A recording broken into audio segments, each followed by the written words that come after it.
Hey guys, it's me, Allie, and I'm wanted to make this video for a while, so I'm gonna just do it.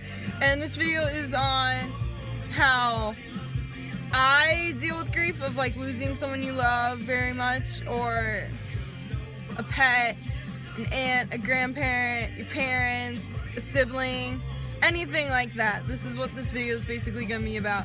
So yeah, and if you're interested in this video, do give it a like, and don't forget to subscribe to my channel for other videos that I will be posting periodically.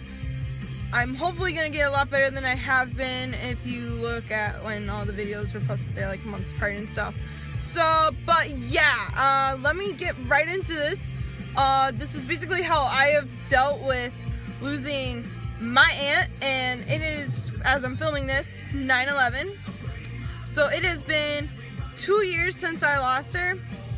On this day, I did not lose her in 9/11, no, but I did lose her on 9/11, so that it sucks. It's been kind of hard today, but I've been doing pretty good compared to last year. And yeah, so when I first found out I lost her, this was a really bad part. I realized I cannot listen to a sad song without about to cry my eyes out, which that's not fun. You don't want to cry your eyes out. You want to be strong for your siblings. Like, I have 2 younger siblings and a bunch of younger cousins on that side of family, but it's just so hard. And if you're in this situation where you feel like someone in your family's not gonna make it because they're so sick, or someone's getting close to maybe not being with you anymore, I understand how you feel. You're trying to be strong. Well, I wouldn't listen to sad songs. I tried to listen to songs that would make me happy and make me realize it's alright, it's only a bad day. Even though she's gone, it's not the end of the world.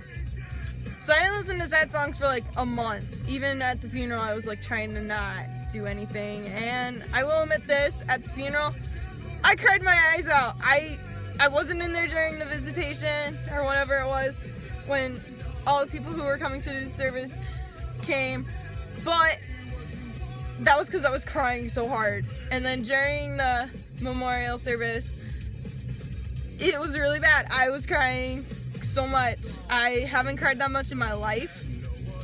So it was really weird to cry that much because I don't cry that much. But anyway, after about a month, I started to get a little better. And my uncle, who was married to her, but I hate to say this, and he might be watching this, and I'm sorry, but it doesn't feel right calling him uncle because he was never Uncle John to me. He was Johnny as a kid. He was my aunt's friend, who my aunt ended up marrying. So, but yeah,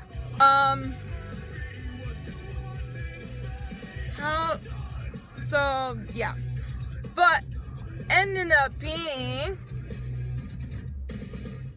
for a while it took me time to get back to normal, being my normal self, listening to any song that came on and stuff. It was still hard to listen to some sad songs, but then as I was listening, I believe Weird Ian Crowd's album,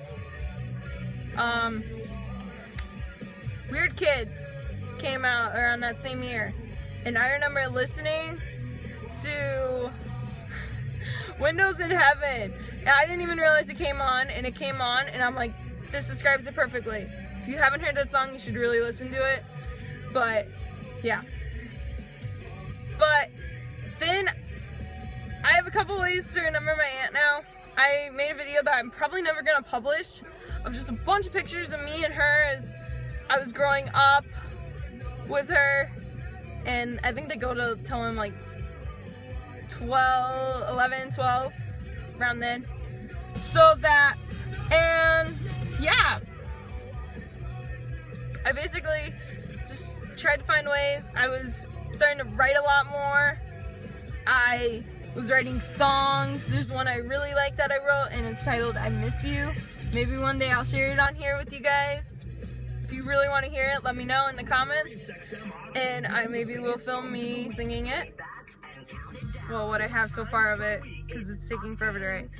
And my final way to remember her is basically I am going to get a memorial tattoo on my left arm that is an open rose, and it's gonna have a couple leaves around it like a rose, and I'm basically gonna put her initials on one of the leaves to remember her. So it's kind of like Alex Cathcart's tattoo on his hands for his brother. It's kind of gonna be like that, but not exactly like that.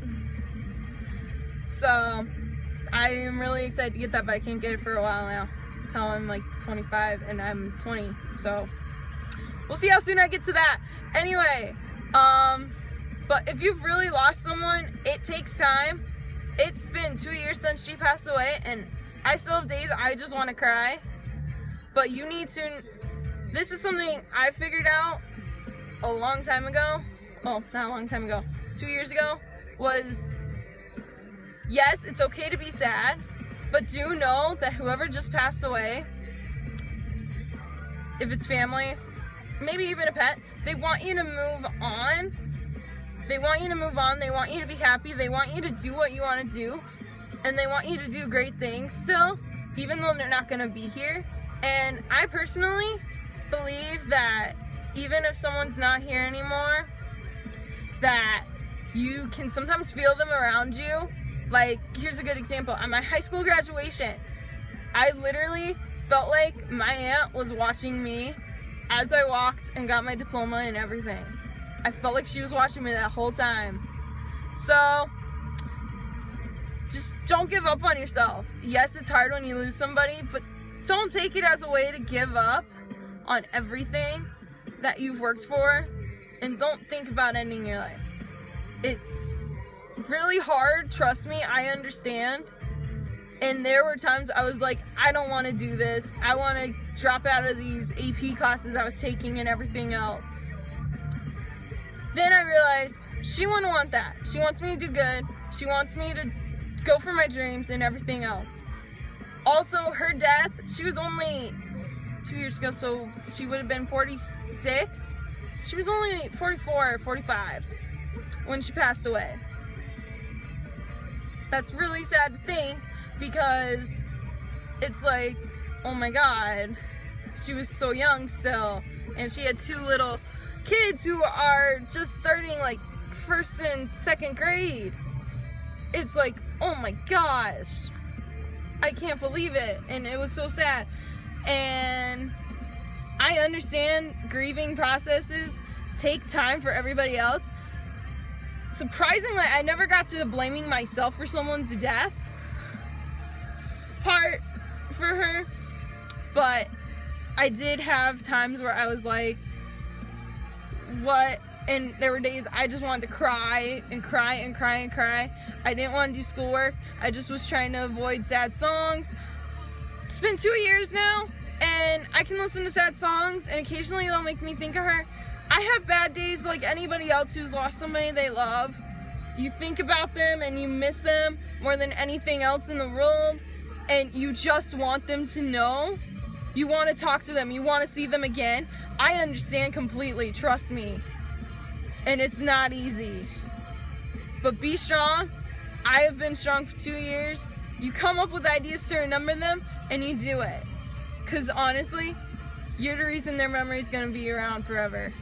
And yes, they left. They've left a lot more stuff you probably don't know about. And you will find out more and more and more. Hopefully, you don't deal with what I dealt, because this aunt, I hate to say it because my other aunts probably watched this video, or are gonna watch this video, but my aunt that passed away, she was my favorite aunt. It takes a lot to get that away. So, anyway, hope you enjoyed. If you've been dealing with grief or are about to, drop down in the comments about it. I will see you guys in the next video. Bye, and don't give up. It's only a bad day, and you have a big future ahead of you. Bye.